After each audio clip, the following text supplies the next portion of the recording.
Get them what they really want this holiday season. Adventure and excitement.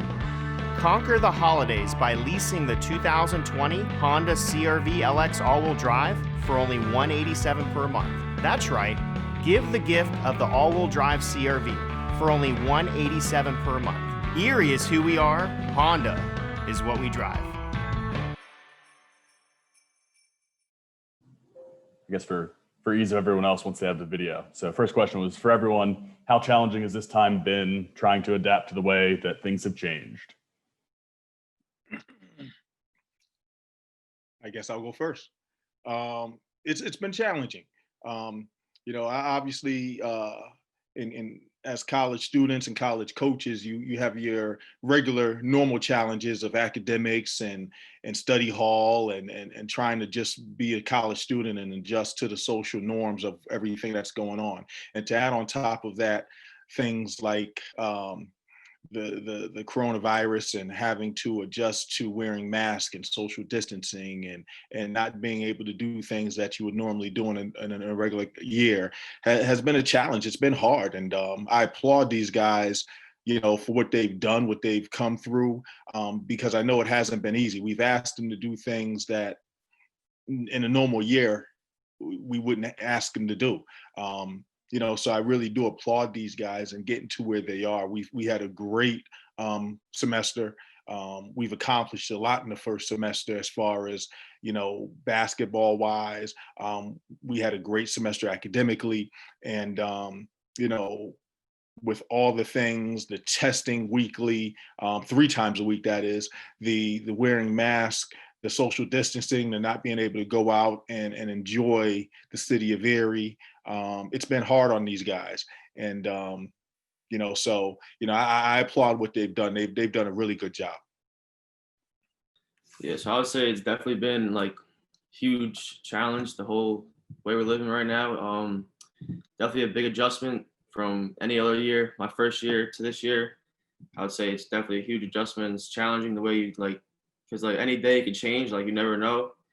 The next day something else could happen and then you're just shut down. It's a whole, so I'd say, yeah, it's definitely been a huge challenge. For me, basketball has been the same. We're still working out, we're still practicing, but the hard part is the social life outside of basketball. You have to make sacrifices. You have to social distance. When you go to the cafe, you got to social, everywhere you go, you just are social distancing now. So that was probably the huge difference for me this year, is just you don't do things you normally do and you got to sacrifice that for the team. All right, so next question here. Without a PSAC championship out there, what are the goals for you guys to try to schedule games and play as many as you can? Well, I think the goal is to get better every day. This is a unique year. It's a unique situation. It's unfortunate that, we're where we are and that the PSAC is not going to be able to play and we're not going to have a championship. I told our guys and I've told our coaches, if we can play 10 games, I'd be thrilled to death. I think it'll be a great year if we can get to 10 games. And that's a possibility.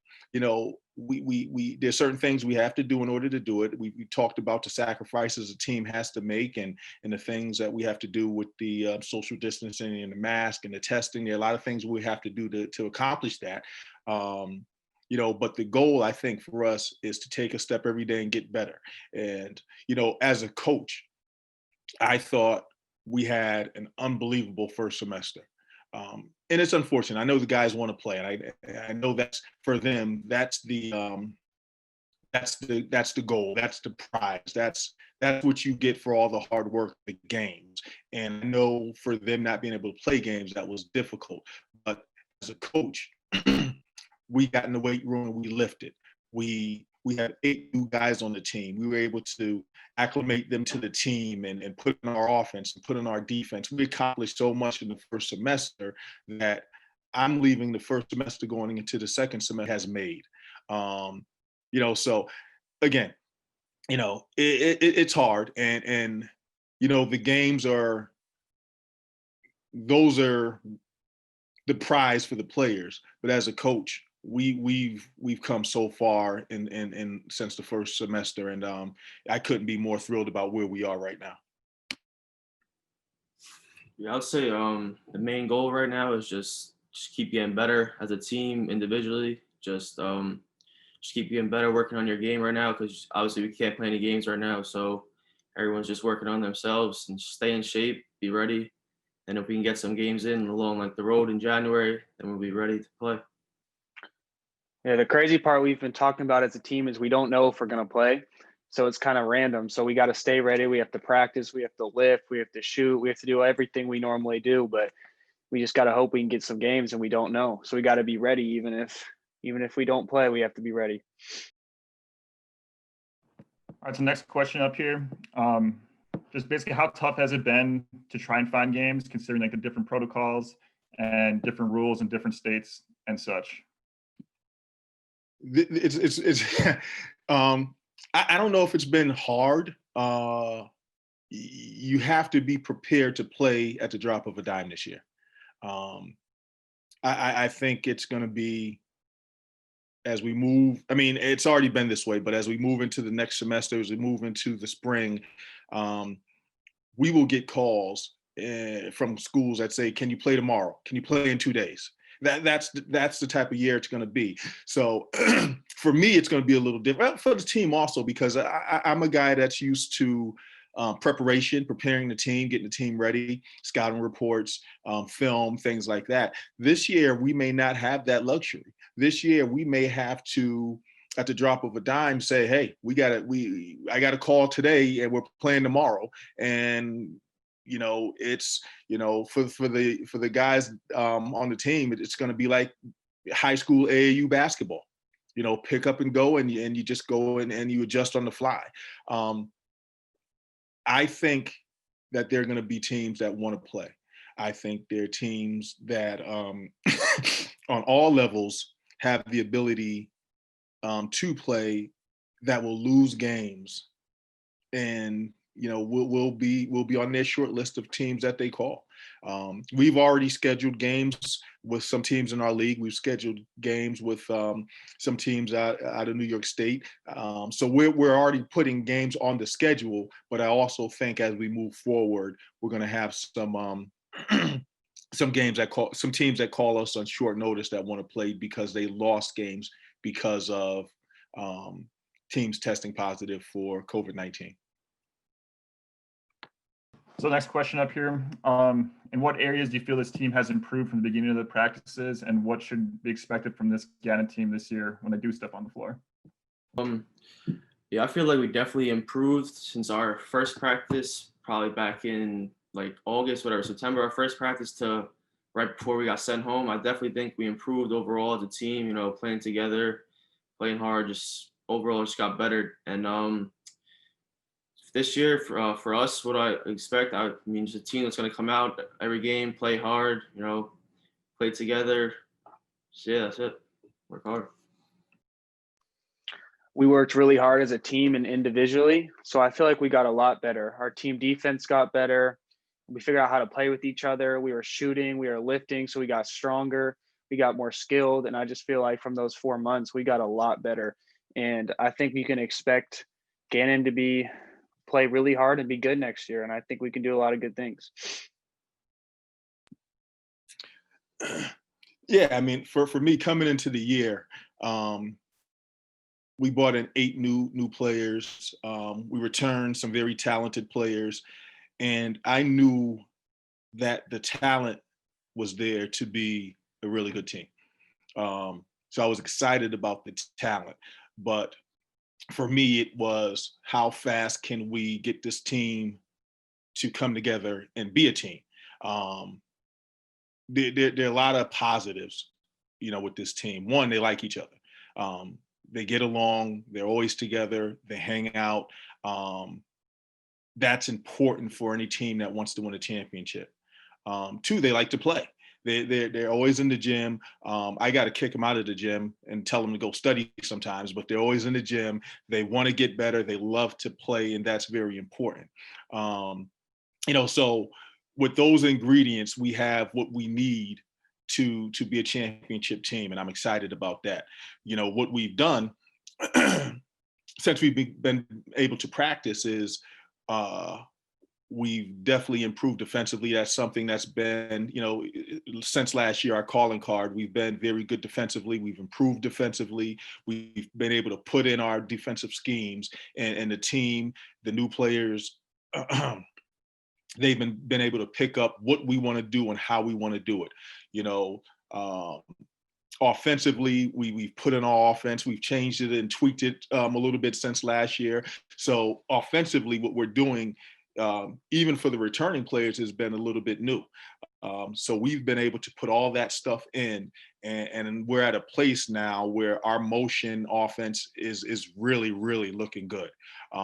You know, what you'll see a team that's going to be exciting. You're going to see a team that's bigger and more athletic and faster. We want to get up and down the court and play fast tempo basketball. We want to score and put the ball in the basket. But at the same time, on the other side of the ball, we're going to play defense. We're going to lock up and protect the paint.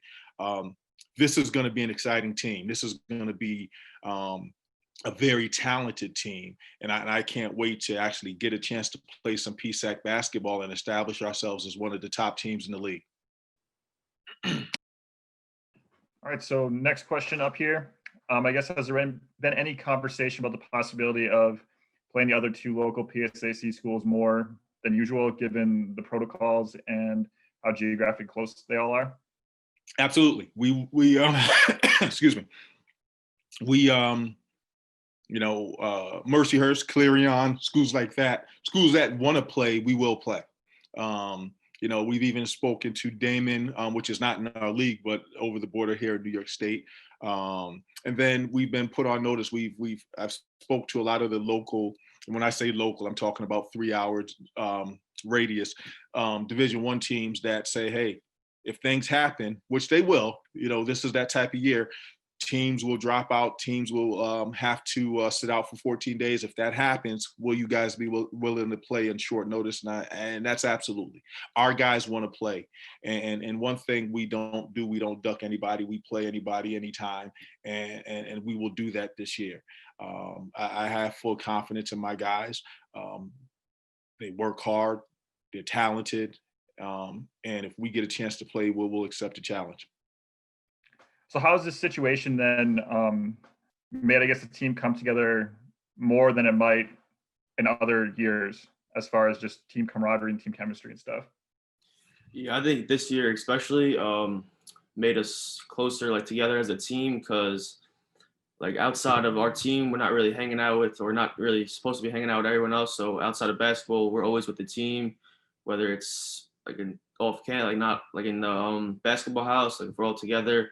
That's really the only people we're with outside of basketball. So I feel like that definitely made us closer off the court, and on the court, you know, we're playing with each other every single day. So that definitely made us closer this year. Yeah, I was just talking about this with my family. Like, we're with the team from 8 a.m. till 9 p.m. every single day. Like, we're hanging out constantly. We're going to the cafe together. We're eating together. After we're eating, we're coming back to the basketball house and hanging out. It's like all day we're with our teammates, and that's something new, but I feel like that really made us closer as teammates, because there's nothing else for us to do. So we have each other's back, and that's really it. You know, Chris, you were named a team captain this year, coming off your freshman year. You know, what did that mean to you? Yeah, that meant a lot to me, being named captain this year, especially as a sophomore. You know, a younger guy. Some people would probably look at it like he's young, but, you know, I accepted the role, and I'm very appreciative for that. And yeah, it's gonna be good. You know, we're excited about our captains. I think Chris has done a great job. He's earned his role. Obviously, Sean Calissimo and Mike Terzi as seniors. I mean, I can't say enough about those guys. But the beauty about this team, regardless of the label of captain, we have a lot of guys that are older. Obviously, you have Braden here. You have Donovan Forte. You have Justin Cotman, guys that have transferred in. Kevin Dodds, who's been in the program for a while. We have guys that are older, that have been around the block, and that can hold each other accountable. And they know what it looks like to win. They want to win. And we all have the same goal. So it's always nice to have that label of captain, but we have guys that understand that regardless of the label of captain, that there's a goal, and that as players, we're going to hold each other accountable to be the best players we can to reach our goal, and that's to win a championship. We want to win a PSAC championship. That's the goal. Kind of for Braden, being a new guy to the team, but yeah, you jumped on the Zoom and you mentioned how you're back home on the West Coast right now. So maybe you can talk about your journey to Gannon and what the first semester was like for you here. The transfer from Gannon has been great. I really like my teachers. I like my coaches. I like my teammates. Everyone there has been really helpful for me. Just probably the biggest difference is just that it's so far away, different time zone, meeting new people that I've never met before. So that's kind of like the biggest difference when I went over there, is just getting familiar with faces, new buildings, new places to go. And that was just kind of tough for me at first, learning the whole area. But once I got that down, it was pretty nice. I enjoyed my time there. For regarding, that position, and one thing for me coming into this year, we needed to fill some roles. We needed to make sure that there were needs we needed to fill. And one of the biggest needs was the point guard position. Everywhere I've been, I've always had great point guards, guys that can lead a team. And when you have great point guards, your team has a chance to be good. Without a point guard, you just have no chance to be successful. Braden brings experience. He brings a winning attitude. He's won at every level. He's played at every level, at the highest level. And for us to get a player like this to come from the West Coast all the way to Erie, Pennsylvania, we couldn't be more excited. He's going to bring a flair, some swag, some excitement to the position. And him with Chris Clancy in the backcourt, we have a chance over the next couple of years to have one of the top backcourts in the PSAC. Not to mention the freshmen with Alfonso Pickens, who's had a great preseason, Ike Hurst, who has a unbelievable preseason, Emmanuel and Henriquez and Robertus Unitas. We accomplished the goal of bringing in guards that can help us win a championship. And it starts with these two right here, Chris Clancy and Braden Olsen. So we're real excited about these two. And, people should be excited and come out and watch these guys play, because they're going to lead us to a lot of wins.